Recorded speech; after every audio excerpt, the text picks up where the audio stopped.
नमस्कार साथियों, स्वागत है आप सभी लोगों का फ्यूचर ऑफिसर्स के यूट्यूब प्लेटफॉर्म पे। कैसे हैं आप लोग? आशा करता हूँ आप लोग बहुत ही अच्छे होंगे और बेहतर तरीके से अपनी पढ़ाई कर रहे होंगे। आप सभी लोग आज की क्लास में हम प्रीलिम्स डिवीजन सेशन के अंतर्गत भारतीय संविधान की चर्चा कर रहे हैं और जिसके अंतर्गत अभी तक हमने, जब आप चैनल के प्लेलिस्ट पर जाएंगे तो संविधान विषय के अंतर्गत हमने भारतीय संविधान के अंतर्गत संवैधानिक विकास, प्रस्तावना और संविधान सभा, मूल अधिकार और साथ ही भारतीय संविधान के भाग 4 अर्थात राज्य के नीति निदेशक तत्व, इन मुद्दे पर चर्चा कंप्लीट कर ली है और इसके प्रश्नों का अभ्यास भी हमने कर लिया है। आज इसी क्रम में हम आगे बढ़ते हैं और अपने प्रीलिम्स रिवीजन सेशन में आज हम बात करेंगे संविधान के भाग 5 के अंतर्गत संसद की। और साथियों, भारतीय संविधान के अनुच्छेद 79 से लेकर 122 तक संसद से संबंधित प्रावधान है, जिसके अंतर्गत हम संसद, संसदीय समितियां, संसद की संरचना जैसे राष्ट्रपति, लोकसभा, राज्यसभा, इन सब बातों पर चर्चा आज की क्लास में करने का प्रयास करेंगे। और अंत में हम संबंधित इस टॉपिक से जो प्रीवियस ईयर के क्वेश्चन है यूपीएससी के और साथ ही पीसीएस के भी, उनको भी देखने का प्रयास करेंगे। तो आइए सेशन की शुरुआत करते हैं और सबसे पहले हम समझने का प्रयास करेंगे भारतीय संसद की संरचना।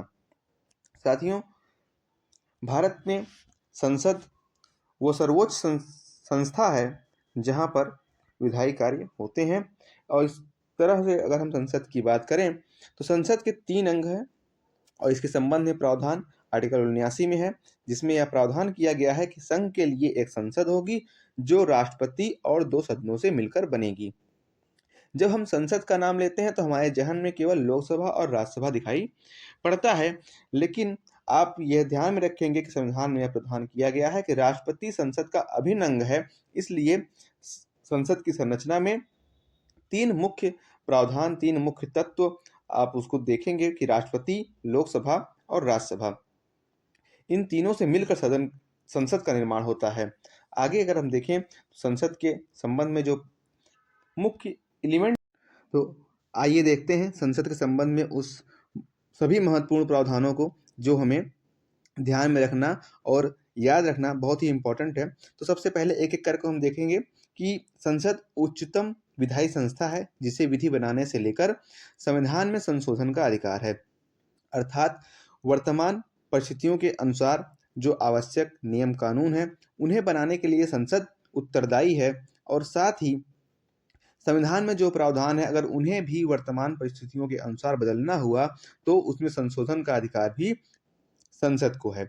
आगे अगर हम बढ़े तो देखें तो अनुच्छेद 83 में संसद के सदनों की अवधि का प्रावधान है। अर्थात संसद के सदन अर्थात लोकसभा और राज्यसभा की अवधि कितनी है, इनका कार्यकाल कितना है, इसके संबंध में प्रावधान अनुच्छेद 83 में देखने को मिलेगा।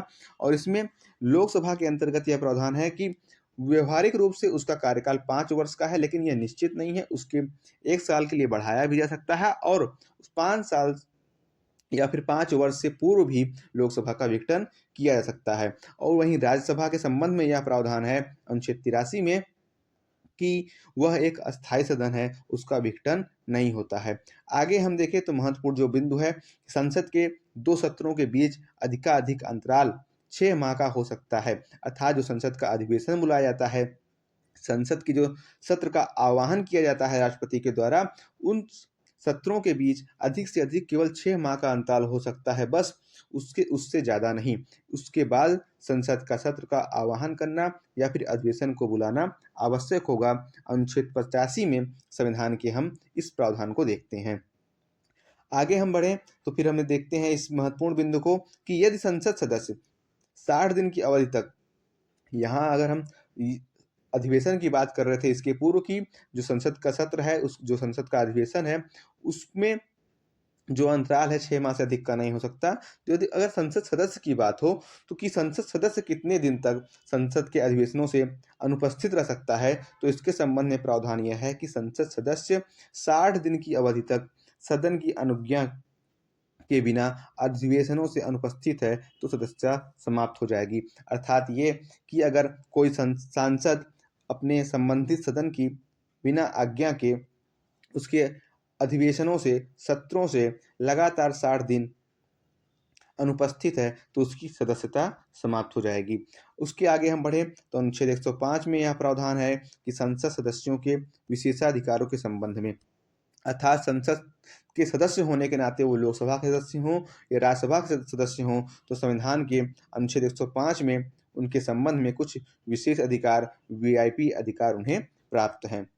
फिर अगले महत्वपूर्ण बिंदु की हम बात करें तो भारतीय संसद में शून्यकाल, जो संसद के सत्र अधिवेशन के पहले 1 घंटे में आयोजित किया जाता है, वो भारतीय संसदीय व्यवस्था की देन है। क्योंकि कई बार अध्ययन के क्रम में यह पता चलता है कि जो भारतीय संसदीय व्यवस्था है, जो भारतीय संसदीय प्रणाली है, वो ब्रिटेन की संसदीय प्रणाली से मिलती-जुलती है या बिल्कुल उसी तरह से उसे उधार ली हुई प्रणाली के रूप में देखते हैं। लेकिन शून्यकाल ऐसा महत्वपूर्ण नवाचार है भारतीय संसदीय व्यवस्था का, जिसे भारतीय संसदीय व्यवस्था की देन है, अर्थात ये ब्रिटेन की संसदीय व्यवस्था में नहीं पाई जाती।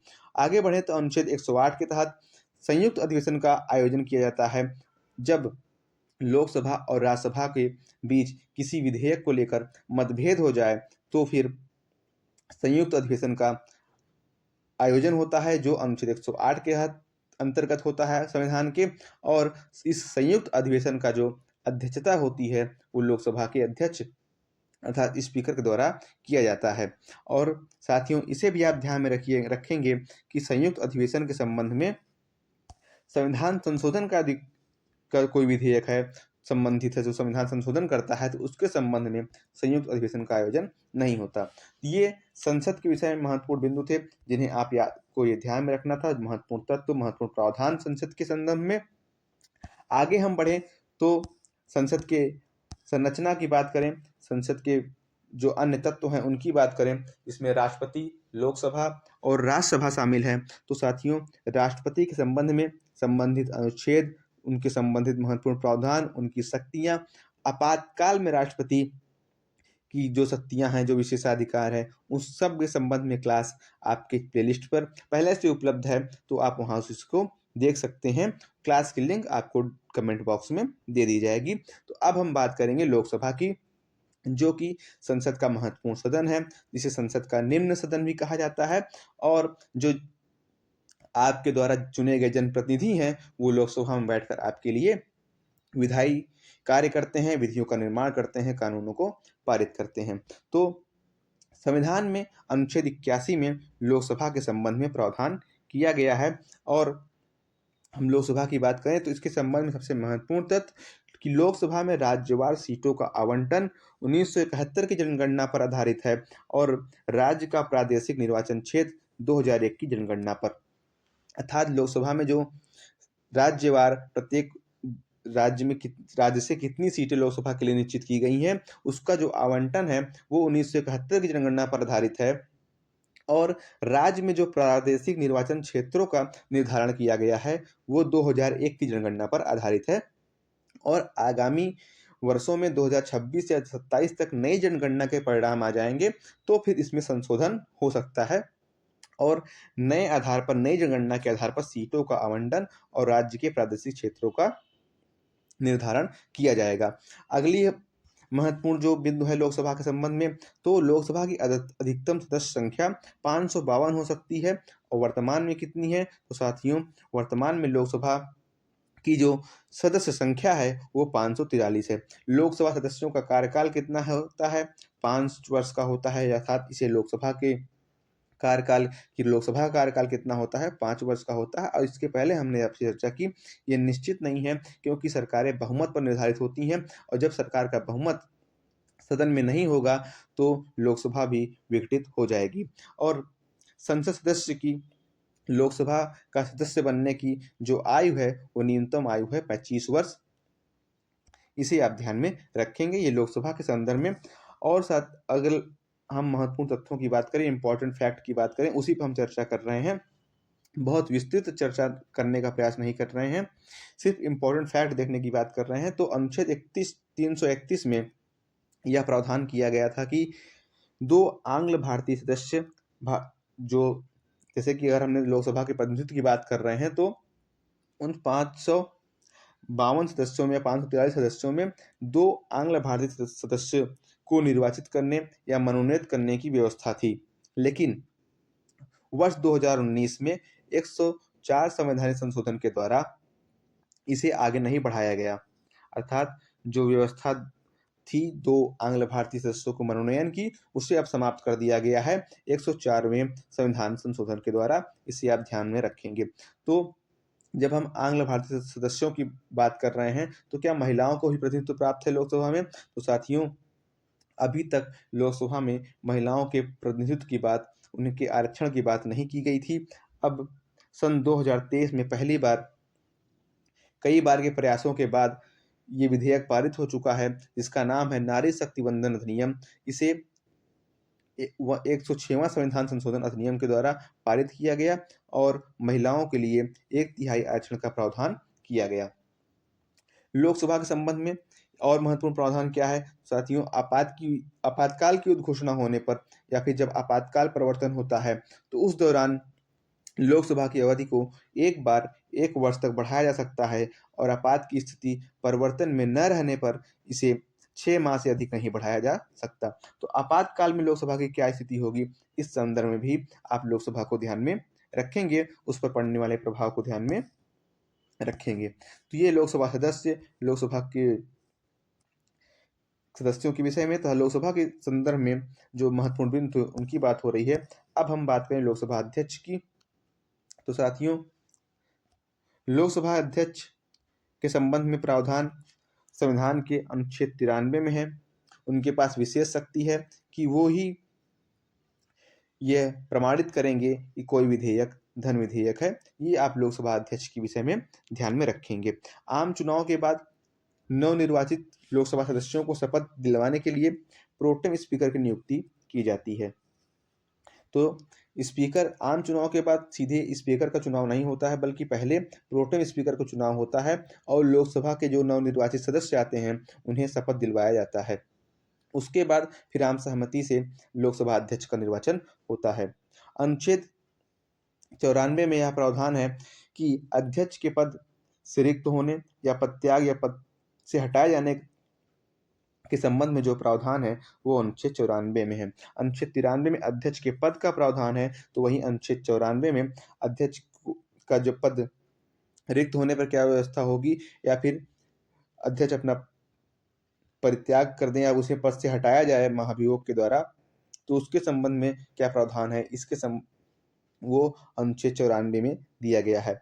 अनुच्छेद 96 में अध्यक्ष के संबंध में यह प्रावधान किया गया है कि जब उस अध्यक्ष को पद से हटाए जाने की प्रक्रिया विचाराधीन हो लोकसभा में, तब अध्यक्ष या उपाध्यक्ष पीठासीन नहीं होंगे। अर्थात उस दौरान लोकसभा की अध्यक्षता अध्यक्ष या उपाध्यक्ष द्वारा नहीं की जाएगी, जिनके संबंध में उनके हटाए जाने की प्रक्रिया चल रही है लोकसभा में। आगे हम देखें महत्वपूर्ण प्रावधान अनुच्छेद 100 के उपभाग 3 में दिया गया है कि सदन की जो गणपूर्ति होगी कुल सदस्य संख्या का 1/10 भाग होगा। अर्थात सदन संचालन के लिए जो गणपूर्ति की व्यवस्था है, जो कोरम बनेगा, वो तभी सदन संचालित होगा जब कुल सदस्य संख्या का 1/10 भाग सदन में उपस्थित होगा। ये महत्वपूर्ण प्रावधान लोकसभा के बारे में। आगे हम देखें तो कुछ ऐसे इंपॉर्टेंट फैक्ट हैं जो निरंतर जहाँ से प्रश्न बनते रहते हैं। तो साथियों, पहले लोकसभा अध्यक्ष जीवी मावलंकर जी का नाम आप ध्यान में रखेंगे। पहली महिला लोकसभा अध्यक्ष मीरा कुमार जी का नाम आप ध्यान में रखेंगे और वर्तमान लोकसभा अध्यक्ष ओम बिरला जी हैं, इन्हें आप ध्यान में रखेंगे। अब हम बात करें राज्यसभा की। तो अब हम बात करेंगे राज्यसभा की। तो साथियों, राज्यसभा के संबंध में जो प्रावधान है वो संविधान के अनुच्छेद 80 में दिए गए हैं। राज्यसभा को संसद का उच्च सदन भी कहा जाता है। इसके संबंध में और क्या महत्वपूर्ण प्रावधान है, हम क्रम से एक एक करके उसको देखने का प्रयास करते हैं। साथियों, राज्यसभा को अस्थायी सदन भी कहते हैं, अर्थात इसका विघटन नहीं होता है। इसकी अधिकतम सदस्य संख्या 250 है और वर्तमान में इसमें 245 सदस्य हैं और इन सदस्यों के अंतर्गत राज्य व संघ क्षेत्रों से 238 सदस्य तथा 12 सदस्यों को मनोनीत किया जाता है और वहीं संघ क्षेत्रों से 3 प्रतिनिधि शामिल होते हैं। और कहाँ से शामिल होते हैं? संघ शासित क्षेत्र दिल्ली, पुडुचेरी और जम्मू कश्मीर से 3 सदस्यों का प्रतिनिधित्व राज्यसभा में सुनिश्चित किया गया है। राज्यसभा के कार्यकाल की बात करें तो साथियों, राज्यसभा के कार्यकाल के अंतर्गत जो सदस्यों का कार्यकाल है, क्योंकि राज्यसभा तो अस्थायी सदस्य है, अस्थायी सदन है, उसका विघटन नहीं होता, लेकिन जो सदस्य हैं उनका कार्यकाल 6 वर्ष का होता है और 1/3 सदस्य हर 2 वर्ष में रिटायर होते हैं। सदस्यों की न्यूनतम आयु की बात करें तो उस राज्यसभा सदस्यों की जो न्यूनतम आयु है वो 30 वर्ष निर्धारित है और वहीं लोकसभा के लिए हमने देखा कि वो 25 वर्ष थी। आगे हम बात करें तो राज्यसभा को कुछ विशेष शक्ति भी प्राप्त है। उच्च सदन होने के नाते, राज्यों का प्रतिनिधित्व करने के नाते अनुच्छेद 312 के तहत अखिल भारतीय सेवाओं का सृजन राज्यसभा की शक्ति है, राज्यसभा की संसद शक्ति है। वहीं उपराष्ट्रपति राज्यसभा के पदेन सभापति होते हैं और इनके संबंध में जो प्रावधान है वो संविधान के 89 में किया गया है। आप एक और एडिशनल पॉइंट भी आप यहाँ पर ध्यान में याद रखेंगे कि जो उपराष्ट्रपति राज्यसभा के सभापति होते हैं वो राज्यसभा के सदस्य नहीं होते हैं। अब हम संसद के अंतर्गत हमने संसद के जो मुख्य भाग हैं लोकसभा, राज्यसभा, उसको देखा। अगर हम आगे बात करें तो कितने प्रकार के विधेयक होते हैं जो संसद में लाए जाते हैं, तो साथियों 4 प्रकार के विधेयकों की चर्चा अक्सर हमें दिखाई देती है। वो है साधारण विधेयक, धन विधेयक और वित्त विधेयक और साथ ही संविधान संशोधन विधेयक। वहीं जो धन विधेयक है वो केवल लोकसभा में प्रस्तुत किया जाता है। राज्यसभा के संबंध में धन विधेयक के संबंध में राज्यसभा की शक्तियां सीमित हैं। राज्यसभा धन विधेयक को केवल 14 दिन के लिए अपने पास रख सकती है और उसमें सिफारिशें प्रस्तुत कर सकती है। अब हम बात करेंगे संसद की कार्य संरचना, संसद के भाग के बाद कुछ विभिन्न और प्रमुख संसदीय समितियों की। साथियों जो संसदीय समितियां होती हैं इसको लघु संसद भी कहा जाता है, क्योंकि ये संसद के कार्य को आसान और प्रभावी बनाने हेतु गठित की जाती हैं। समितियों के प्रकार की बात करें तो एक तरफ हमें अस्थायी समितियां दिखाई देती हैं और दूसरी तरफ अस्थायी समितियों का प्रावधान भी किया गया है। साथियों अस्थायी समितियां के अंतर्गत प्रवर समिति और संयुक्त समिति की बात की जाती है, जो कि किसी विधेयक जब संसद में प्रस्तुत किया जाता है तो उस विधेयक पर चर्चा के लिए गठित की जाती है। और हाल ही में संयुक्त समिति और प्रवर समिति अगर हम देखें तो कुछ ऐसे विधेयक हाल के सेशन में प्रस्तुत किए गए जिनके संबंध में संयुक्त समिति और प्रवर समिति की गठन किया गया है। और वहीं हम जब अस्थायी समितियों की बात करते हैं तो इसके संबंध में कई प्रकार की समितियां सामने आती हैं, जिसमें अंतर्गत शामिल है वित्त संबंधी समिति, विभागीय अस्थायी समिति और जो वित्त संबंधी समितियां हैं उसी के अंतर्गत लोक लेखा समिति, प्राक्कलन समिति और लोक उपक्रम समिति का प्रावधान किया गया है। और विभागीय अस्थायी समितियों के संबंध में जो प्रमुख विभाग हैं अनुसूचित जाति विभाग, अनुसूचित विभाग, इस तरह के कई विभागीय समितियां भी पाई जाती हैं। तो हम जो एग्जाम के लिए इम्पोर्टेंट है लोक लेखा समिति, प्राक्कलन समिति और उपक्रम समिति, इन तीनों के बारे में जो महत्वपूर्ण बिंदु है, जो महत्वपूर्ण तत्व हैं जो एग्जाम के लिए इम्पोर्टेंट है उसकी बात करने का प्रयास करते हैं। तो साथियों लोक लेखा समिति में 22 सदस्य होते हैं, जिसमें 15 सदस्य लोकसभा से और 7 राज्यसभा से निर्वाचित होते हैं। लोक लेखा समिति का कार्यकाल 1 वर्ष का होता है। सामान्यतः लोकसभा के विपक्षी दल के किसी सदस्य को इसका अध्यक्ष नियुक्त किए जाने की परंपरा है। तो लोक लेखा समिति की सदस्य संख्या 22, कार्यकाल 1 वर्ष और इसके अध्यक्ष के रूप में विपक्षी दल के किसी सदस्य को नियुक्त किया जाता है। समिति का कार्य क्या है? यह समिति भारत सरकार के विनियोग लेखा और उन पर नियंत्रक महालेखा परीक्षक के प्रतिवेदन की जांच करती है। भारत सरकार के जो खर्च हैं, जो बजट हैं, जो विभागीय बजट, जो विभागों का विनियोग और क्या कहते हैं उनकी खर्च के संबंध में जो रिपोर्ट प्रस्तुत की जाती है कैग के द्वारा, उसकी जांच करना, तब विभागों के खर्च की जांच करने का जो जिम्मेदारी है वो लोक लेखा समिति को है। और इसी कार्य के लिए इसे कैग का मित्र, मार्गदर्शक या दार्शनिक भी कहते हैं। लोक लेखा समिति अपनी रिपोर्ट लोकसभा अध्यक्ष को सौंपती है। लोक लेखा समिति के संबंध में इन बातों को आप ध्यान में रखेंगे और ये एग्जाम के लिए बहुत ही इंपॉर्टेंट है। आगे हम बढ़े तो प्राक्कलन समिति की बात करें तो साथियों, प्राक्कलन समिति में 30 सदस्य होते हैं और इसके सभी सदस्य लोकसभा से निर्वाचित होते हैं। इसे आप ध्यान में रखेंगे, ये बहुत ही इंपॉर्टेंट पॉइंट है, क्योंकि सभी सदस्य समिति जो सरकारी उपक्रम समिति या लोक लेखा समिति हो, उसमें राज्यसभा और लोकसभा दोनों जगह से सदस्य जो है निर्वाचित होते हैं उसमें। लेकिन प्राक्कलन समिति में केवल और केवल लोकसभा के सदस्य ही शामिल होते हैं, इसे आप ध्यान में रखेंगे। यह इसका कार्य क्या है? प्राक्कलन समिति विभिन्न मंत्रालयों के प्राक्कलन को निर्धारित करने का कार्य करती है और इसे लोक लेखा समिति का जुड़वा वाहन कहा जाता है। जो विभाग हैं उनके प्राक्कलन को, उनके बजट को निर्धारित करने में सहायक करती है प्राक्कलन समिति, और उस बजट में जो फिजूल खर्ची है उसको नियंत्रित करने और उनकी जांच करने, उस बजट जो आवंटित बजट है उसकी जांच करने का काम लोक लेखा समिति करती है। इसलिए इन दोनों को आपस में जुड़वा बहन भी कहा जाता है, इसे आप ध्यान में रखेंगे। और आगे हम बढ़े तो जो सरकारी उपक्रम समिति है उसमें 22 सदस्य होते हैं और 15 सदस्य लोकसभा से और 7 सदस्य राज्यसभा से होते हैं। यह समिति सरकारी उपक्रमों के प्रतिवेदनों और लेखाओं की जांच करती है। तो ये महत्वपूर्ण 3 समितियां थीं जिनके बारे में आपको ध्यान रखना आवश्यक है। एग्जाम में अक्सर यहाँ से प्रश्न देखने को मिलते हैं। और अभी आगे हम जब हम प्रीवियस ईयर के प्रश्न देखेंगे तो यहाँ से प्रश्नों को जो निरंतरता है एग्जाम में उसको समझने का प्रयास करेंगे।